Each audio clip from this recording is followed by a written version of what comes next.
Muy buenos días a todos los participantes. Los saludamos desde el Ministerio de Salud, desde la Dirección de InfoSalud, Dirección General de Telesalud, Referencia y Urgencias. El día de hoy tendremos nuestra telecapacitación coordinada por el Hospital Nacional Cayetano Heredia sobre dengue, situación actual y manejo clínico. Esta telecapacitación estará a cargo de la doctora Fiorella Álvarez Romero, quien es especialista en medicina de enfermería infecciosas y tropicales del Hospital Nacional Cayetano Heredia. Muy buenos días y adelante, estimada doctora Fiorella. Quedamos atentos a su presentación. Acá, muchas gracias, muy buenos días. Gracias por la oportunidad nuevamente para poder hablar de este tema que si bien ya estamos empezando a verlo, se vienen cosas interesantes. Voy a correr un poquito en la parte epidemiológica, no se asusten por el número de diapos, va a ser bastante didáctico. Entonces, empezamos. Este es el pequeño contenido de lo que vamos a ir viendo. No puse la diapositiva de conflicto de intereses, pero no trabajo para ninguna farmacéutica. Soy asistente del Hospital Nacional Cayetano Heredia. No trabajo con nadie particular de momento, así que no tengo conflicto de intereses para esta presentación. La pregunta clásica, ¿qué es el dengue? Como pueden ver abajo, es una enfermedad infecciosa reemergente. Reemergente quiere decir que estuvo anteriormente con nosotros y bueno, ya desde hace varios años nuevamente esta enfermedad ha vuelto a emerger y causar estragos en nuestro país. Y es una infección viral causada por un grupo de virus que son los arbovirus. ¿Quiénes son familia de estos virus? También el virus Zika o chikungunya, por ejemplo. Como hemos visto, es una enfermedad viral, es endémico-epidémica, es transmitida por la picadura de un mosquito, que en este caso es el Aedes aegypti. ¿Cuál es importante? ¿Por qué hablar de dengue? ¿Por qué no? Estoy segura que esta no va a ser la única presentación en la que van a asistir de dengue. Es que causa una gran enfermedad, tiene una gran morbilidad y también mortalidad. Vamos a números un poquito más actuales. Bueno, ¿cómo vino el dengue a nuestro país? Pues en las Américas indígenas no había dengue, pero gracias a la conquista española, en los barcos no solo venían humanos, sino también venían diferentes vectores a traer nuevas enfermedades, entre ellos mosquitos. Es así como llegó malaria también a las Américas y con ello dengue y las arbovirosis. Este es un mapa de Lancet del año 2024, de un mapa de calor de cómo vemos las infecciones por dengue o los casos. Si ustedes se dan cuenta, voy a usar el puntero, eso es sobre todo en zona tropical y subtropical, que es donde se mueve el vector. Si nos vamos a los polos, no vamos a tener casos, pero sí en esta zona. Vamos a ver qué es lo que está pasando actualmente. Esto es de la página de la OPS, es un mapa dinámico que se actualiza a diario. Esta es la visión de anoche. Y esto nos dice en los países en los que al momento hay dengue este año. Y como pueden ver, ya en el sur de Estados Unidos hay, en todo Centroamérica, en América, obviamente en Perú y también en África, y estamos nuevamente respetando esta franja. Quiero repetir este cuadro. Esto es lo que estamos viendo para el año 2024. Si es que las cosas con dengue siguen como van, si es que los casos se siguen disparando, si este control no se logra, esto es lo que se prevé que haya para el 2080, que toda esta zona ya no esté en celeste, sino en rojo. Rojo naranja, aquí nos quiere decir que hay mucho dengue, que los casos se dispararon y que es realmente algo muy, muy importante. No, esta es una predicción, esperemos que no pase. ¿Qué pasa con el dengue en las Américas? Tenemos más de 500 millones de personas en las Américas que están expuestas o con la posibilidad de tener dengue. Dengue hay cuatro serotipos y los cuatro circulan en las Américas. En Perú hay tres, ahora los vamos a ver más adelante, pero hay cuatro serotipos. La importancia de esto lo vamos a ver más adelante. Y tenemos que la Aedes aegypti, que es el vector, está ampliamente distribuido. Esta gráfica de acá es interesante. En línea amarilla vemos los casos de dengue en la región de las Américas en promedio de los últimos 5 años. Esto es hasta el año 2024. En celeste vamos a ver los casos que se presentaron en 2023. Aquí ya vemos un incremento considerable del 100%, es decir, está el doble del promedio. ¿Y qué pasó en el 2024? Se disparó. De lo que el promedio anual en todas las Américas era un pico máximo de 100.000 en el peor momento, llegamos a tener casi 800.000 casos al mismo tiempo en la región de las Américas. Esto es lo que pasa por los países. Vamos a buscar Perú. Aquí está Perú. Como les comenté, Perú tiene tres serotipos, que es el 1, 2 y 3. Este es para el 2024. Al final de la semana epidemiológica 52, es decir, terminando el 2024, Perú había registrado un total de 280.726 casos de dengue, de los cuales fueron severos 744 y tuvimos una mortalidad de 259 personas muertas por dengue, que es una cifra bastante alarmante. Este es lo que sacó la OPS el año pasado cuando se empezó a ver ese incremento catastrófico de los casos de dengue en las Américas. Es el 16 de febrero del 2024. Al momento, en el 2025, no ha sacado una nueva alerta epidemiológica. Y aquí nos decía que para febrero de 2024, las Américas registraba el 80% de los casos de dengue a nivel mundial, más que África, más que otras regiones. En el año 2023, Américas había reportado 4,5 millones de casos. El 0,17% fueron casos graves y hubieron 2.340 fallecidos en total. Para el 2024, hasta la semana 5, es decir, iniciando el año, ya habían más de medio millón de casos. Esta es la subregión andina y Perú había notificado en las primeras semanas de 2024 ya 13.000 casos de dengue. Este es el mapa de Perú, este es lo que pasó en el 2024 y aquí está por distritos y pueden ver todo lo que está en rojo son los distritos que reportaron casos de dengue, que como ven es más del 80%, aproximadamente el 80% de la región del país había tenido dengue.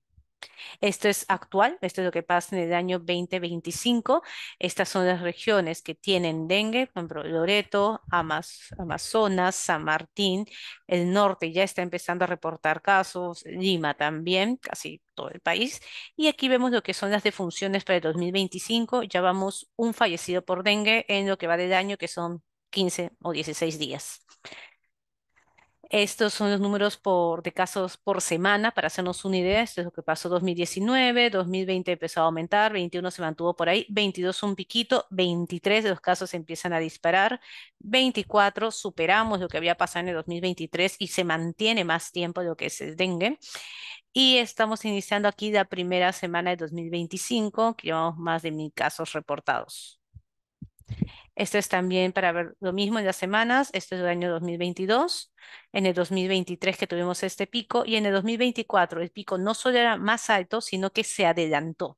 Si por aquí los casos empezaron a dispararse entre la semana 14, 15, tuvimos un pico en la semana 19, para el 2024 los casos empiezan a dispararse desde la semana 7 aproximadamente, es decir, iniciando febrero, 15 de febrero, ya los casos empiezan a dispararse y este pico como que se corrió. Esto debido al cambio climático. Tenemos temperaturas más altas desde fechas más tempranas en el año y esto favorece la migración y a la presencia del vector y por ende a los casos del dengue. Nuevamente, las mismas curvas que ya habíamos mostrado y aquí lo que quiero que vean son los números enteros. Como habíamos mencionado, 2024 tuvimos 280.000 casos, más que en el 2023 y que los años previos, y una mortalidad de 262. Disminuyó considerado el año 2023. Para 2025, a la semana 1, vamos reportando 1.314 casos. Ojo, este es hasta la semana epidemiológica 1, falta el reporte de la semana epidemiológica 2. Y como mencioné, ya tenemos un fallecido. Esto es en Amazonas. Este es para ver las regiones. Quiero que vean el total de casos en los últimos años. Nuevamente, 2024, 280.000, 2025 vamos 1.300 y para ver los lugares que reportan más. El año pasado, el lugar con más casos o que aportó más fue Lima. Y ahora actualmente está aportando más casos San Martín y Loreto. Lima también tiene al momento 37 casos reportados. Este es también por departamentos. Esto es lo que pasó en 2024. Nuevamente Lima a la cabeza, seguido por La Libertad, Piura e Ica. Esto fue en cuanto a casos. En cuanto a letalidad, ¿dónde murieron más pacientes por dengue? A la cabeza de Lambayeque, luego Pasco, Madre de Dios, Ancash, San Martín, Lima también está por ahí. ¿Y quiénes morían más? Si comparamos entre hombres y mujeres, es muy similar. Si esto hacemos pruebas estadísticas, no hay diferencia realmente, pero sí en los grupos etarios. Los grupos etarios del adulto mayor tenían mucha más probabilidad de morir que, por ejemplo, un joven o un adolescente. Y aquí es donde vemos los extremos de la vida, son los que tienen mayor mortalidad. Adultos también hubo mortalidad, pero sobre todo porque eran los que más se infectaban. Pero miren, basta que sea adulto mayor, es decir, 60 años a más para que la mortalidad se dispare. Por ende, es la población con la que tenemos que tener mucho cuidado. Esto es lo que está pasando en Lima actualmente. Esto fue 2023, 2024 y al momento, en 2025, tenemos 37 casos total entre confirmados y probables. Y estos son los distritos donde se están viendo dengue. Aquí, esto de aquí es San Juan de Lurigancho, que está reportando 9 casos al momento. San Martín, Los Olivos, ellos todavía no están reportando casos, pero es probable que en las próximas semanas se empiecen a ver. Entonces, habiendo hablado un poco de la epidemiología y de la importancia, la idea no es asustarnos, sino estar preparados y ver qué es lo que pasa en nuestro país. Tenemos que para toda enfermedad infecciosa este triángulo, agente, vector y huésped. Empecemos con el agente, como hemos dicho, es un virus que pertenece a la familia de los Flaviviridae, es un virus ARN y hay 4 serotipos, DEN 1, 2, 3 y 4. Pregunta, ¿existen solo 4 tipos de dengue? No. Cada serotipo tiene otros subtipos. Hay muchas clases de dengue. ¿Y eso por qué es importante? Porque la infección de un serotipo nos da a dar protección inmunológica contra ese serotipo y contra ese virus específico. De forma cruzada nos puede ayudar con otros virus de dengue, pero no es una protección de por vida y contra todos los dengues. Por ende, tuve dengue en el 2024. ¿Me puede volver a dar? Sí, nos puede volver a dar dengue 2, 3, 4 veces. Estos son los serotipos que están en el Perú. Tenemos este DEM 1, 2 y 3, no tenemos el tipo 4. Y aquí pueden ver la distribución. DEN 1 es el que predomina, sobre todo en costa. En selva vemos los tres, igual la predominancia del DEM 1, pero en estas regiones aquí más sierra, más centrales, tenemos que predomina el DEM 2, también igual en el norte. ¿Cuál es la importancia de saber si es DEM 1, 2 y 3? Igual me voy a enfermar, ¿no? ¿Por qué nos interesa o por qué el Estado, el Ministerio, sobre todo el INS, hace tanto esfuerzo en saber qué tipo de serotipos tenemos? Porque no todos los serotipos funcionan igual, no todos responden igual. Hay algunos más agresivos que otros. Por ejemplo, el DEM2 es mucho más agresivo. Si yo me infecto con DEM2, tengo más posibilidad de hacer un dengue severo o grave, o de incluso de mortalidad. Es por eso la importancia de vigilar qué tipo de virus tenemos, y nosotros tenemos el DEM2. Para nuestra suerte, el que predomine es el DEM1, pero DEM2 no se queda atrás. Mire, aquí en Costa es un porcentaje bastante significativo también. Ahora bien, el virus tiene una estructura. No necesito, no es importante que sepan toda esta gráfica de aquí, pero lo que sí es importante es esta proteína no estructural que se llama la NS1. ¿Por qué es importante? Para empezar, es una partícula y es parte del virus. Esta NS1 es importante para las pruebas de diagnóstico. El que se detecte la presencia de NS1 en una persona nos dice pues que estoy detectando al virus. Por ende, esta persona confirma la infección por dengue. Es por eso que es una de las grandes herramientas el uso de NS1 y se puede hacer también mediante pruebas rápidas. Entonces, cualquiera de los virus dengue pueden ocasionar enfermedad grave, como les dije, pero el DEN2 es el que tiene la mayor posibilidad de causar enfermedad grave, seguido del DEN3 y DEN4 y al final el DEN1, que felizmente es el que predomina en el país, al menos en el 2024, pero también tenemos el DEN2. Ahora hablemos del vector de nuestro Aedes. Se los presento, muchos de ustedes ya lo conocen. Es este mosquito grande de patas largas con estas franquitas blancas que nos ayudan a diferenciarlo. Este el ciclo de vida, como casi todos los mosquitos, es la mosquita hembra la que se alimenta de sangre, ella porque tiene que pues alimentar y formar los huevos, ¿no? Deja los huevos en una superficie de agua limpia. Los huevos están ahí flotando en los bordes entre la unión del agua y el envase que los contiene. Luego estos huevos eclosionan y vamos a tener la larva. Las larvas bastante móvil, las podemos ver en el agua moviéndose como pequeños gusanitos. Luego estas se transforman en una pupa. La pupa es inmóvil, no se alimenta, pero las podemos ver flotando en el agua. Y luego esta se transforma en mosquito e iniciamos nuevamente todo el ciclo. En cuanto a la transmisión e incubación, o sea, la transmisión del virus es por la picadura del Aedes, no hay otra forma. No es que mi hermana tiene dengue, no me voy a acercar a ella porque me va a contagiar, voy a separar vasos cubiertos, no, necesito que el mosquito me pique. Hay un horario. Los mosquitos usualmente suelen alimentarse más justo en los cambios de luz y noche, por ejemplo, en el amanecer, 6 de la mañana, o al atardecer. Por eso son los horarios en los que estos buscan alimento y pican más. La incubación del virus, es decir, me picó un mosquito que estaba contaminado o me fui de paseo, qué sé yo, me picotearon los mosquitos. ¿Cuánto tiempo tengo que esperar para saber si me dio o no dengue? La incubación se da entre 3 a 14 días y un promedio de 7 días. Por eso es que antes de que tengamos dengue en Lima, por ejemplo, preguntábamos si había estado en zona endémica en los últimos 14 días, que es cuando puede haber, puede darse la infección. El periodo de transmisión. El mosquito, una vez infectado, transmite el dengue toda su vida. ¿Cuánto vive un mosquito? Entre 30 a 45 días.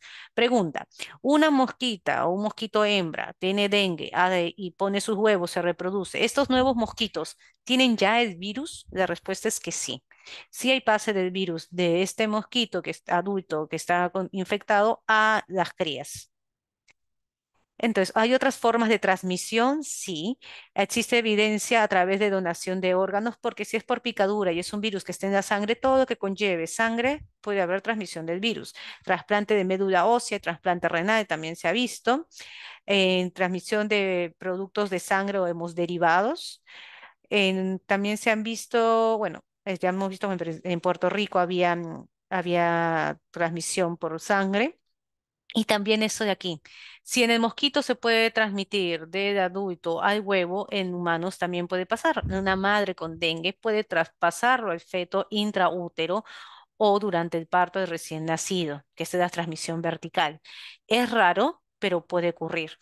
Se ha asociado el dengue en las gestantes a bajo peso al nacer, incluso si en el primer trimestre se ha asociado también a pérdidas fetales. Entonces, por eso es que también las gestantes son otro grupo vulnerable con dengue.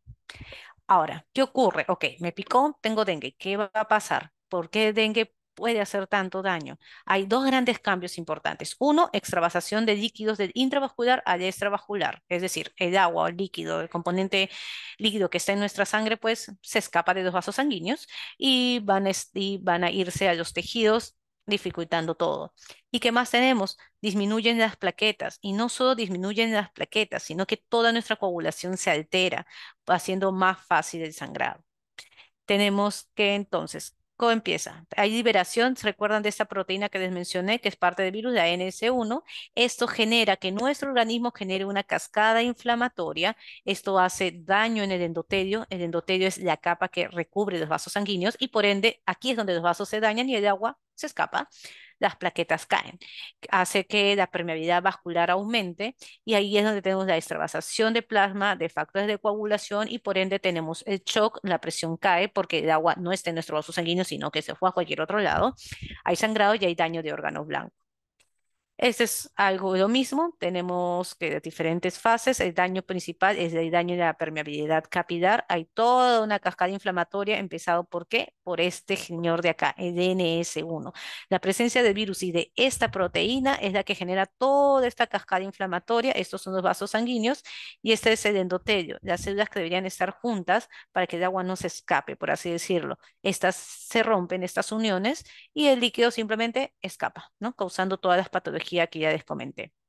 ¿Quiénes órganos pueden estar afectados? Todos. Hígado, corazón, sistema nervioso central, pulmón, tracto gastrointestinal, aparato urinario. Algo importante en la clínica, es un espectro dengue. Pues hay personas que pueden tener infección y tener síntomas muy ligeros y hay personas que nos pueden hacer dengue grave. Todo esto es el espectro de la misma enfermedad. Entonces, tenemos tres fases clínicas en dengue, la fase febril, la fase crítica y la fase de recuperación. Todos, a forma leve, severa, todos los que tengan dengue en algún momento van a pasar por estas tres fases y hay que saber reconocerlas. La fase febril, vamos a iniciar. En la fase febril, que es la característica, es cuando un paciente tiene obviamente fiebre, vamos a ver una temperatura elevada, se va a deshidratar por la temperatura, va a haber mucho malestar, aquí está el dolor corporal que siente que lo han agarrado a palos, puede haber náuseas, pueden haber vómitos. En la fase febril algo que necesitamos saber es que, perdón, es que aquí es donde tenemos la mayor cantidad de virus. Es aquí, en esta fase, en la que podemos hacer el diagnóstico usando el NS1, porque como recuerdan, el NS1 es parte del virus. Entonces tengo que aprovechar esta viremia para poder captarlo. ¿Cuánto dura esta fase febril? Dura entre 3 a 7 días, exagerando, un promedio de 5 días. ¿Por qué digo los 7 días exagerando? Porque si hay una persona que tiene fiebre 8, 9, 10 días, eso no es dengue. Es demasiado tiempo. El promedio son de 3 a 7 días, usualmente 5. Entonces, si una persona se diagnostica dengue y tiene 2 días, pues bueno, va a seguir haciendo fiebre. Tiene que saber que esta fase va a durar lo que tenga que durar. Pasa la fase febril, entramos a lo que es la fase crítica. Algunas personas pueden creer que, ok, cayó la fiebre, porque ojo, es una fiebre alta, hablamos de 39, 40 grados, con mucho malestar. Dicen, por fin cayó la fiebre, genial, mi paciente está muy bien, ya pasó el peligro. No, es aquí donde empieza el peligro. Cae la fiebre e inmediatamente estamos entrando en la fase crítica. Y se llama fase crítica porque es ahí donde pueden haber muchas alteraciones. Aquí vemos los cambios en el laboratorio. El hematocrito incrementa. ¿Por qué? Porque tengo más hemoglobina, porque comí mejor, porque estoy bien. No. El hematocrito, el incremento del hematocrito me dice que falta agua. Ya estoy empezando a tener extravasación de líquidos. Por ende, aquí ya este solo valor del hematocrito y este solo seguimiento me está diciendo que se están dando cambios en mi cuerpo que puede hacer que yo haga un dengue severo. Y las plaquetas empiezan a bajar. Por ende, aquí ya podemos sacar de esta lámina que es importante un hemograma, al menos un hemograma, es lo mínimo que necesitaríamos para hacer un buen control. ¿Qué otros, bueno, qué es lo que ya hemos mencionado, ¿no? El hematocrito aumenta porque prácticamente me estoy deshidratando porque todo el agua que debería estar en mis vasos sanguíneos está en cualquier lugar menos ahí y las plaquetas caen. Es aquí donde se presentan los signos de alarma que vamos a mostrar más adelante y es aquí donde el paciente o se recupera o empieza a hacer dengue severo o dengue grave. Esta fase crítica, ¿cuánto dura? 48 a 72 horas. Entonces, tengo un paciente con dengue, cayó la fiebre, tengo que pegarme a este paciente y supervisado 48 a 72 horas porque es aquí donde puede complicarse. Pasaron las 72 horas, mi paciente está bien, se recuperó, entramos obviamente en recuperación, donde ya todo empieza a normalizarse, ¿no? Si es que hubo liberación de líquidos, se reabsorben los líquidos, las plaquetas vuelven a su nivel, el hematocrito vuelve a caer a su nivel normal. En cuanto al laboratorio, como les comenté, viremia es solo al inicio y luego ya empezamos a formar la clásica IgM o IgG, que son nuestros anticuerpos. Bueno, la convalecencia. Entonces, un poquito más de la fase febril, como mencioné, fiebre alta, puede haber dolor de cabeza, puede haber un poco de rash, es decir, la persona se puede poner roja, dolor abdominal, esto es lo más importante, mialgias, artralgias, es muy fuerte, algunas personas sienten que los hubieran agarrado a palos y que nunca en su vida les dolió el cuerpo tanto. Es bastante característico. En la fase crítica, aquí es donde aparecen los signos de alarma, que coincide con la caída de la fiebre y bueno, se dan los cambios que ya les mencioné. En la fase de convalecencia es terminada la fase crítica y mejora sintomática y vamos a ver un rash muy característico que se los voy a poner en un momento para que lo puedan ver. Esa es la clasificación de dengue. Tenemos dengue sin signos de alarma, con signos de alarma y el dengue severo. En los dengue sin signo de alarma es persona que vive o que haya viajado a zona endémica, que como hemos visto en nuestro mapa, prácticamente todo el país es zona endémica, y que tenga fiebre más dos de los siguientes. Puede haber náuseas o vómitos, ponerse rojo, el dolor de cabeza, dolor articular, muscular, caída en los leucocitos, eso es importante en el hemograma, o cualquier signo de alarma. Y confirmado es si es que tenemos la prueba positiva de laboratorio, ¿no? Con signos de alarma, es lo mismo, perdón, ya. Signos de alarma. Estos son los signos que debemos estar alerta, todos los que manejamos pacientes o si por ahí tenemos algún familiar con dengue. Si aparece dolor abdominal intenso y continuo, o sea, es normal que haya dolor abdominal, pero si es un abdominal intenso, que continúa, que no cede y sobre todo es en el lado derecho superior del abdomen, es un signo de alarma. Nos está diciendo que se está inflamando hígado o que se está inflamando la vesícula. Y eso nos tiene ya que hacer pensar que este paciente puede complicarse. Vómitos persistentes, porque el manejo con dengue es básicamente agua y paracetamol. Si el paciente vomita, no se va a hidratar. Acumulación clínica de fluidos, es decir, por ejemplo, las piernas se le hinchan, que se le edema, está teniendo dificultad para respirar, sacamos una placa y vemos que está todo lleno de líquido. Esto es acumulación de la clínica de fluidos, nos está diciendo que ya el agua se está escapando de los vasos sanguíneos. Sangrado de mucosas, obviamente, porque vamos a tener la caída de las plaquetas, que mi paciente esté letárgico, es decir, medio atontado, que pare durmiendo todo el día, que tenga que zamaquearlo para despertarlo, eso es letargia, nos dice que posiblemente hay compromiso del sistema nervioso central, o por el contrario, está todo irritado, le decimos, ay, ya, se irritó, no sé qué, y se puso de mal humor. Hepatomegalia, es decir, el crecimiento del hígado, nuevamente inflamación del hígado, o en el examen de laboratorio que habíamos mencionado, el aumento del hematocrito con caída rápida de plaquetas. Cualquiera de estos es signo de alarma y tenemos que ir inmediatamente al centro de salud más cercano. Y si este paciente evoluciona mal, podemos llegar al dengue severo, que hay tres características. Uno, hay un escape severo del plasma, lo que hace que la presión caiga y que haya demasiada acumulación de fluidos, un sangrado severo, por ejemplo, un sangrado digestivo, o un daño de órgano blanco, por ejemplo, hígado. Hacemos las enzimas hepáticas que usualmente deberían estar entre valor entre 30 y 40 y están más de 1000. Sistema nervioso central, tenemos al paciente que no responde o daño de cualquier otro órgano. Estas son las manifestaciones hemorrágicas. Tenemos aquí lo que es la gingivorragia, algunas equimosis que el paciente no tenía y que de la nada empiezan a aparecer sin necesidad de algún trauma, sangrado también en base de lengua, sangrado en ojos, por ejemplo, en la conjuntiva, hay epistaxis, y este es el mar rojo con islas blancas, que es muy característico en dengue. La persona está toda roja, pero hay algunas zonas que son pequeñas islas blancas, pequeñas zonas blancas, por eso es que llamamos mar rojo con islas blancas. Aquí se puede ver mejor. Entonces, toda persona con fiebre que se ponga roja, que le duele el cuerpo, ¿es dengue necesariamente? No. Hay muchas enfermedades que pueden similar o que son parecidas al dengue. Por ejemplo, tenemos chikungunya para los que sean del norte del país. Ahí hay chikungunya que se caracteriza, es muy similar, fiebre, pero sobre todo dolor articular muy intenso.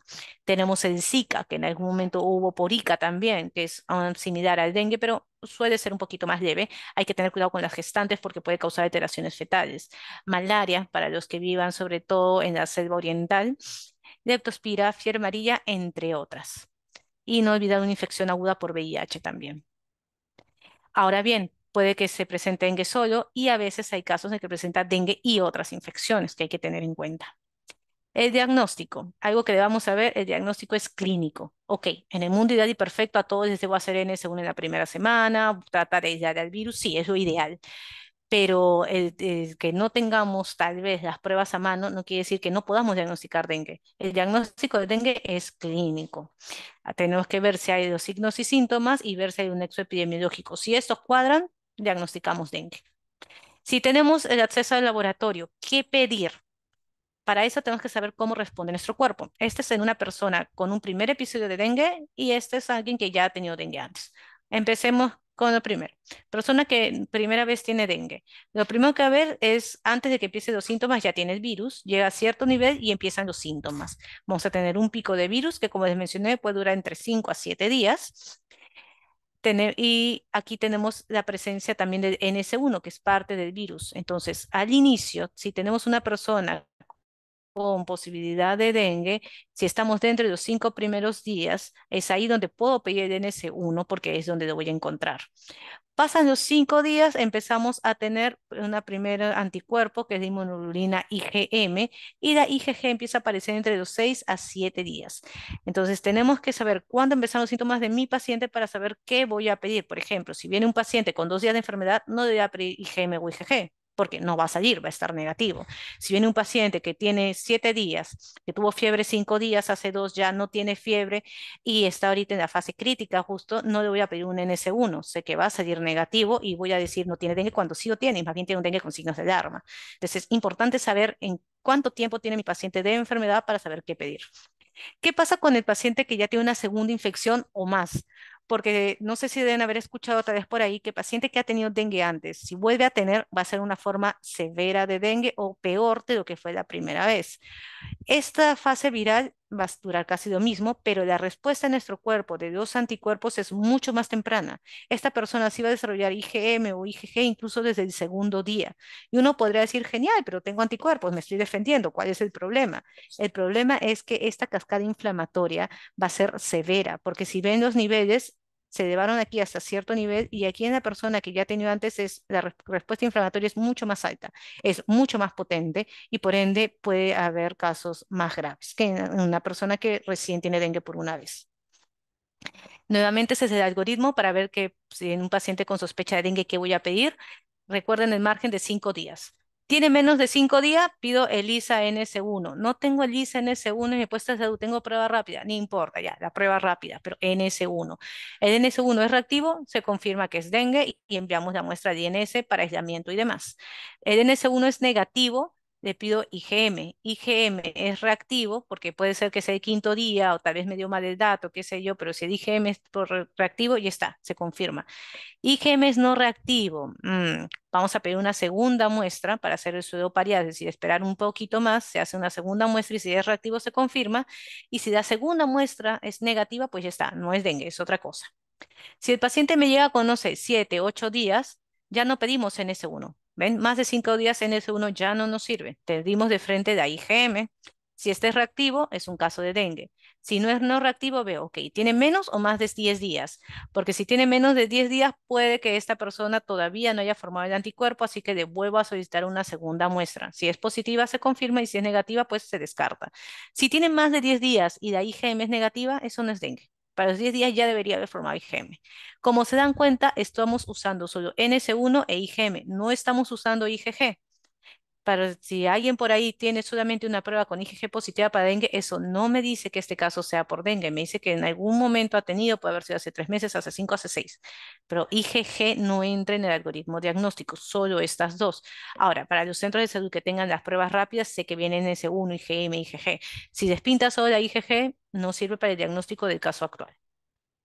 Estas son las pruebas rápidas, como ven, tienen todo, el NS1, IgM, IgG. Y el manejo. El manejo es relativamente sencillo, es relativamente barato y bien aplicado, y sobre todo de forma oportuna, salva vidas. Esta es una foto de Loreto del 2012. Sé que todos hemos pasado por temporadas feas el año pasado, así que deben haber algunas imágenes más. Hay que tener en cuenta esto, la transmisión intrahospitalaria. Por ejemplo, en mi hospital en Cayetano podemos ver a Aedes por ahí de vez en cuando. Es posible que en sus hospitales también los vean. Es por eso que los pacientes en etapa febril deben estar con el mosquitero. Solo en la etapa febril, que es donde está el virus dando vueltas. Una vez que salen de etapa febril y entran a crítica, ya no tienen virus en sangre, ya no transmiten dengue, por ende podrían dejar de usar el mosquitero. ¿Cuáles son las fases de manejo? Primero, una evaluación general. Tenemos que saber cómo está el paciente. Le hacemos un diagnóstico, lo clasificamos, vemos en qué fase está, en qué tipo de dengue tiene y le damos el tratamiento acorde a nuestra clasificación. Entonces, ¿qué vamos a preguntar? ¿Procede de una zona de transmisión de dengue? Por ejemplo, yo que trabajo en Lima tenemos dengue, así que si me dice que viene de Lima, sí, tienes dengue. Es una zona de transmisión de dengue. La pregunta es, ¿tiene dengue? Hay que ver qué síntomas y qué signos tiene. Si es dengue, ¿en qué fase se encuentra? Todavía tengo fiebre, empecé hace 2 días. Ok, está en fase febril. Me dice, tuve fiebre horrible 3, 4 días, pero ya hoy día estoy mejor, doctora, porque mi fiebre cayó. Y estoy entrando en fase crítica. O si me dice, sí, tuve fiebre hasta hace 5 días, ya pasó la fase crítica y está en una recuperación. Entonces tenemos que saber en qué fase estamos y si presenta algún o no algún signo de alarma. Si me dice, no, estoy genial, solo me duele la cabeza y un poco de fiebre, no me hago problema. Si me dice, hoy día cepillándome los dientes sangró un poco y yo nunca sangro cuando me cepillo los dientes, aquí ya hay un signo de alarma. Entonces esas son cositas que tenemos que determinar. ¿Cuál es su estado hemodinámico? Hay que tomar presión, hay que tomar la frecuencia cardíaca. ¿Está chocado? ¿No está chocado? Y ahí dependemos en qué vamos a mostrar. Entonces, ¿qué es lo que vamos a evaluar? Presión arterial, ver si hay sangrado o no, revisamos la piel, revisamos encía, vemos conjuntivas, vemos si el paciente está hidratado o no, cómo están esas mucosas. Podemos hacer la prueba de torniquete, hay que auscultar para ver si pasa bien el murmullo en ambos pulmones, tal vez está empezando a tener líquido y no lo estamos viendo. Hay que ver las piernas, si se están hinchando o no, si está haciendo edema o no.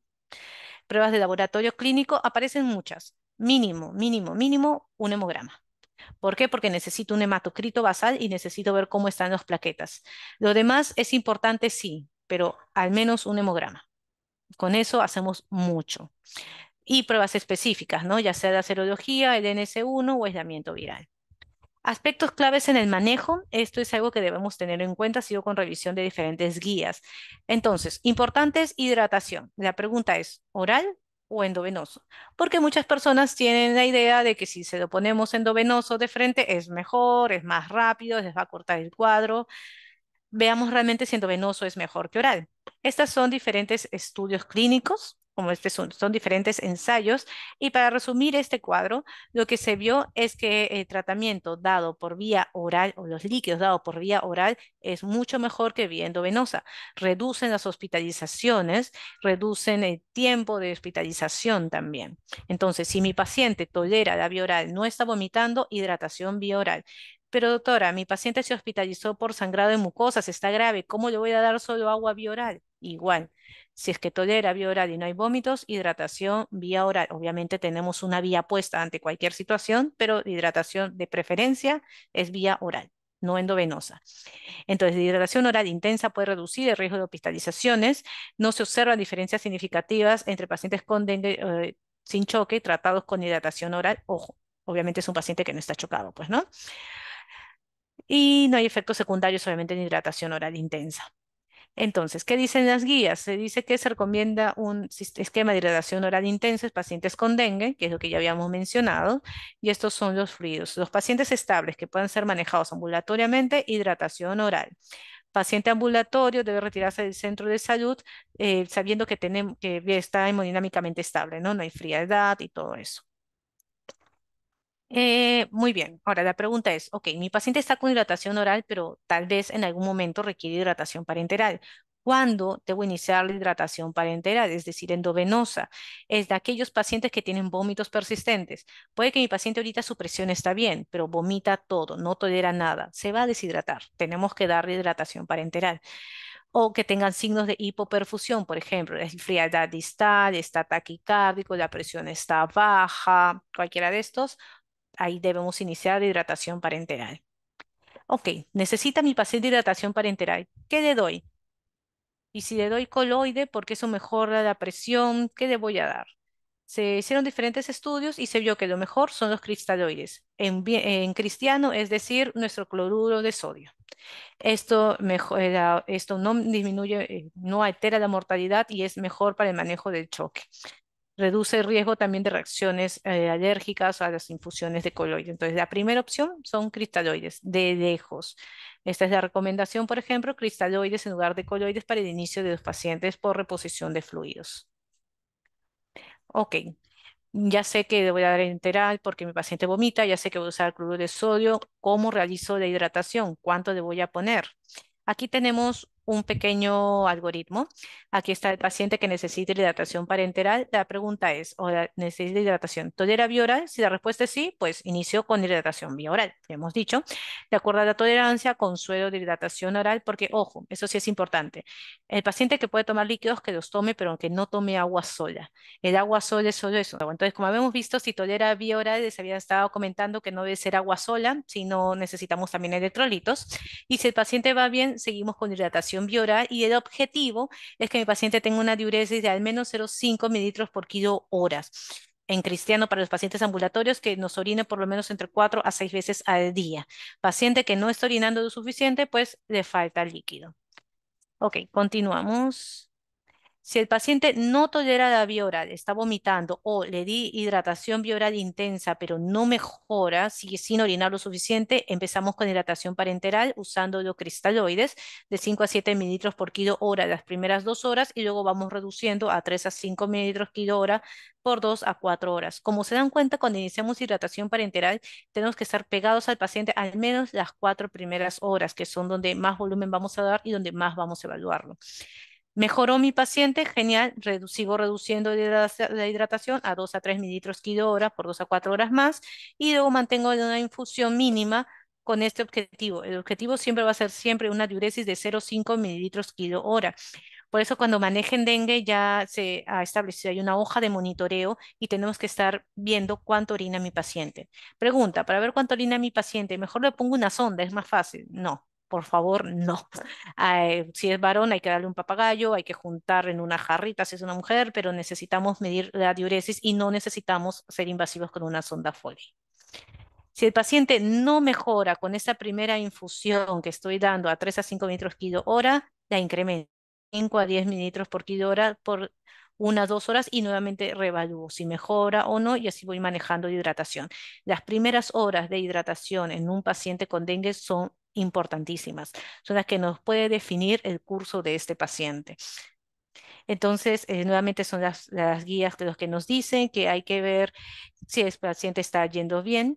Ahora, yo estoy dando bien los fluidos a mi paciente, ya estoy en 10 mililitros kilo horas, le he puesto bolos y la presión no sube.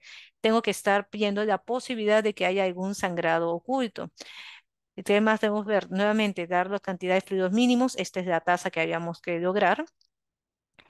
Y tenemos que indicar que no hay que estar evaluando porque tampoco es darle líquidos hasta encharcar al paciente. Recuerden que está teniendo fragilidad capilar y que todo el agua de sus vasos sanguíneos se está escapando. Si yo le doy mucha agua, en lugar de ayudarlo, voy a incrementar esta pérdida de fluidos en órganos vitales. Ahora bien, ok, mi paciente es un paciente de manejo ambulatorio. ¿Qué fármacos puedo usar? Porque le duele todo. No han tenido dengue personalmente, los he visto. Los que han tenido dengue saben que les duele todo. Si les puede doler el pelo, les duele, es muy molestoso.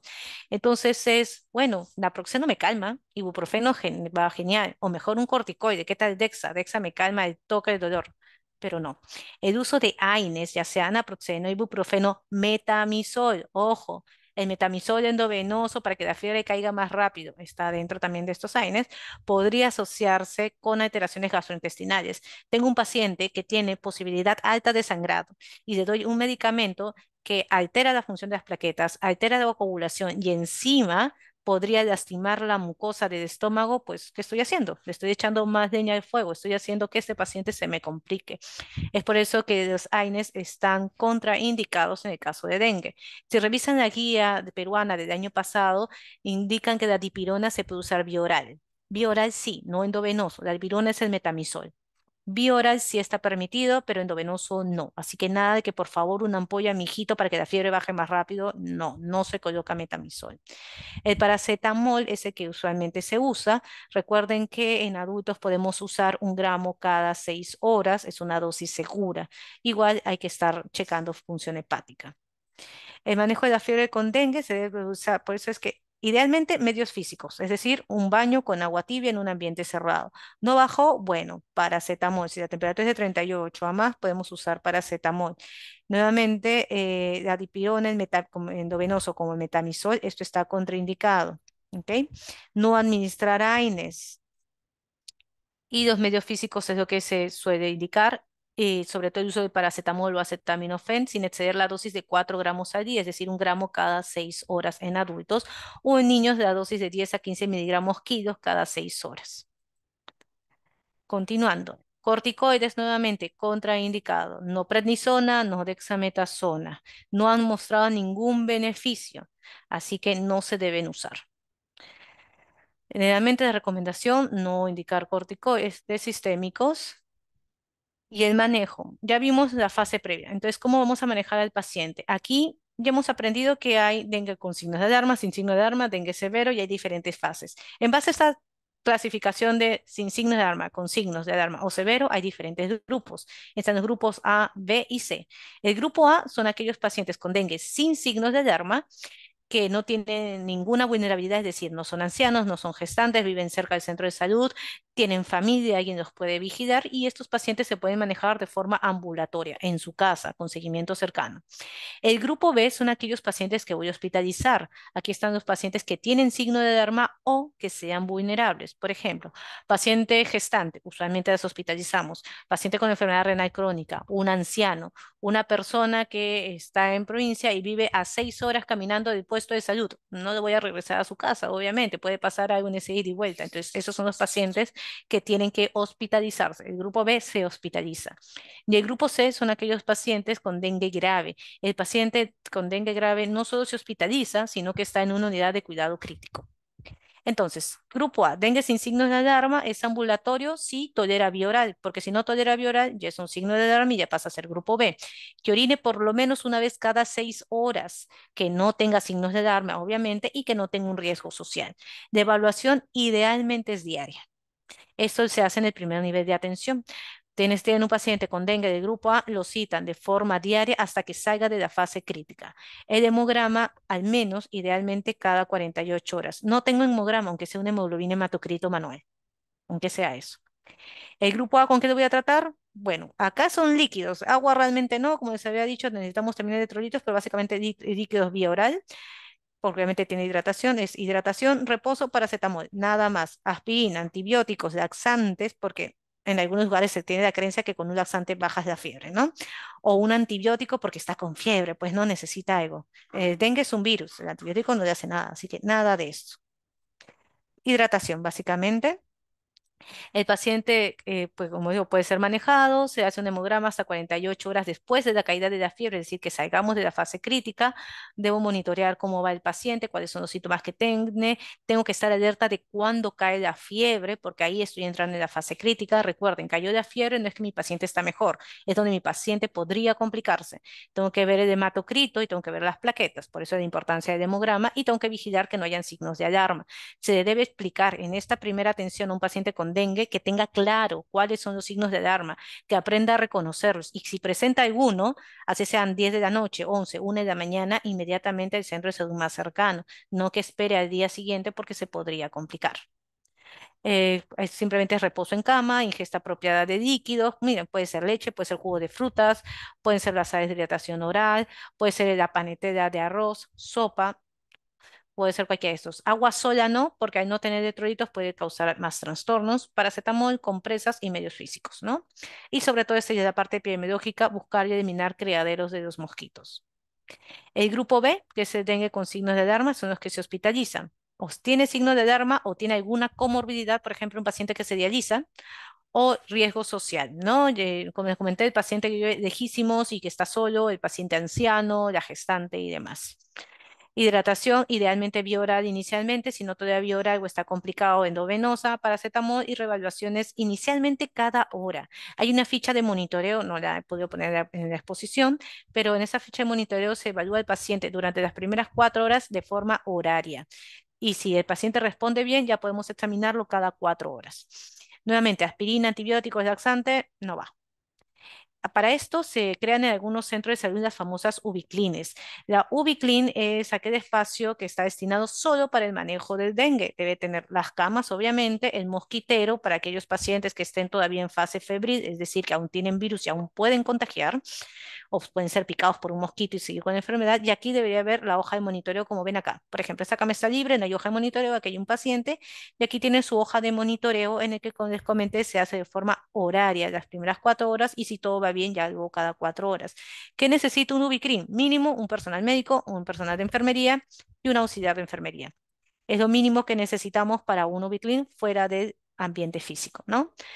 Dengue con signo de alarma, hidratación puede ser oral o endovenosa. Si hay vómitos o trastorno del sensorio, hidratación parenteral y las unidades de cloruro de sodio. Estos son los volúmenes, ya los hemos visto. El manejo en Ubiclean, nuevamente, las primeras 1 a 4 horas, que son de forma horaria, ver los signos vitales, ver que esté orinando, ver la presión y demás. Luego tenemos que estar checando cada 6 horas mínimo cuánto está orinando el paciente. Idealmente cada 12 horas hemocrito y plaquetas y cómo está funcionando todo, ¿no? Y tener un buen balance hídrico. Esto ya lo hemos visto. El grupo C, que son los dengue con signos grave o severo, tiene que ser manejado en unidad de cuidados críticos. Aquí sí, hidratación es parenteral, no voy a darle vía oral. Tenemos que tratar el choque, tenemos que monitorizar y si hubiese hemorragia severa, estos pacientes pueden recibir transfusión de sangre. Ojo, solo glóbulos rojos. La transfusión de plaquetas en dengue no sirve. No está indicada. Uno puede decir, pero tiene 10.000 plaquetas, mi paciente va a sangrar. No está indicado. ¿A quién le voy a poner plaquetas? Por ejemplo, a mi gestante con dengue severo, que tiene menos de 50.000 plaquetas y que tiene que hacerse cesárea de emergencia. Ahí así le voy a poner plaquetas porque la voy a meter a sala, pero en otro tipo de escenarios no. Mi paciente tiene 10.000 plaquetas, puede sangrar en cualquier momento, le pongo por si acasito plaquetas, no. Ya se hicieron diferentes estudios y esto no tiene ningún beneficio. Igual, lo mismo, y otra vez hacemos que aspirina, AINES, antibióticos, laxantes, no, la hidratación es un poquito más enérgica. Este es el manejo, lo pueden ver con calma después, está en nuestras normas técnicas, así que lo podemos encontrar libremente en la web, tanto con choque o sin choque. Y ok, se hospitalizó mi paciente. ¿Cuándo pienso en darle de alta? Tengo que tener una presión estable por lo menos 48 horas. No debe haber sangrado activo, obviamente. A febril por un tiempo mayor de a 48 horas. ¿Por qué? Porque si le doy de alta estando a febril solo 24 horas, le di de alta en plena fase crítica. Tengo que esperar que termine la fase crítica. Mi paciente tiene que tolerar la vía oral, tiene que orinar de forma adecuada. Esta distancia no mayor a 4 días es relativo realmente. Uso racional de medicamentos que se dan ante dengue, antibióticos, no lo requieren, dengue es un virus, el antibiótico no va a hacer nada, metamisol, por favor, no usar metamisol, por más que mi paciente dice, doctora, pero mi paciente está con 40 de fiebre, bañalo. Bañado y paracetamol, no metamizol. Antieméticos, lo que es el dimidrinato y demás para las náuseas, no han demostrado tampoco ser beneficiosos. Antiácidos, porque hay que proteger el estómago, no, no sirve tampoco. Y corticoides, como ya hemos mencionado. Mensaje importantísimo, no automedicarse. Nosotros como personal de salud tenemos que explicarle claramente esto al paciente, porque obviamente el paciente y la familia en su desesperación va a automedicarse. Entonces tenemos que saber comunicarnos con ellos e indicarles el por qué no automedicarse, porque les va a hacer más daño que beneficio. La prevención, obviamente, lo más importante, es recolectar todos los inservibles, las llantas, revisar todos los lugares donde se podría hacer un criadero de mosquitos, donde haya agua. Se usa lo que es el abate u otros herbicidas en los estanques de agua para que son seguros para el consumo humano para poder eliminar todos los criaderos. La fumigación es algo controversial. Mucha gente dice, hay mucho dengue, fumiguen. Realmente la fumigación lo único que hace es matar a los adultos, a los mosquitos que están ahí, pero las larvas no les va a hacer nada, a los huevos no les va a hacer nada. Van a pasar el tiempo en que del ciclo de vida, que sea 1, 2 semanas a lo mucho, y otra vez vamos a estar llenos de mosquitos. Entonces, lo más importante es manejar los criaderos de los mosquitos. La fumigación sirve, sí, pero ya cuando las cosas están que arden, porque va a bajar y nos va a dar un respiro temporal. Pero lo más importante es manejar los criaderos, como se ven acá. Por ejemplo, acá este es el famoso abate, que es un herbicida que se coloca donde se almacena agua. Nosotros en nuestras casas, si tenemos floreros, pues tratar de tenerlos con poca agua o cambiar el agua diario si es que necesitan agua o si no arena húmeda. Si tenemos nuestras mascotas, el perro, el gato, pues cambiar el bebedero de agua todos los días para que no sea una posible fuente de zancudos y demás. Si por ahí se acerca febrero, en Lima un montón de gente saca su piscinita, taparlas o idealmente no tener agua almacenada, ¿no? Porque es importante poder eliminar el dengue. Ahora bien, algo chiquito de vacunas, existen 3 vacunas que son Dengvaxia, la vacuna de Takeda y la TB03. Dengvaxia está aprobada por Pasteur, es de Sanofi, se aprobó en el 2017 aprox, pero ojo, antes de usar esta vacuna debe demostrarse que haya habido infección de dengue antes. En personas que nunca han tenido dengue y se han vacunado, se ha visto que cuando se enferman hacen dengue severo. Entonces, pero para esta vacuna tengo que haber tenido dengue antes, si no, no debe usarse. Como ven acá, en niños de 2 a 16 años que no habían sido expuestos a dengue, hay mayor riesgo de dengue grave y hospitalización. En cambio, en los niños de 9 años a más que ya hayan tenido dengue, que sean seropositivos, aquí sí los protege. La de Takeda, esta es la vacuna que se está usando en Brasil. Tiene 2 dosis, al momento 0 y a los 3 meses. Hay estudios ya en niños de 6 a 16 años que en personas seropositivas es muy efectiva y en los no expuestos también. Entonces, esta sí es una vacuna más segura. Claro, hay mayor efectividad en los que han tenido dengue antes, pero ojo, 54% no es un valor bajo. Actualmente Brasil ya está vacunando también adultos y desde fines del año pasado se está haciendo en Perú un piloto con esta vacuna. Si no me equivoco, es Loreto, Tumbes y hay un par más de departamentos, discúlpeme, se me fue el dato, de donde ya se está probando este piloto. Y tenemos esta de Estados Unidos que todavía está en fases preliminares, ¿no? Y que es monodosis.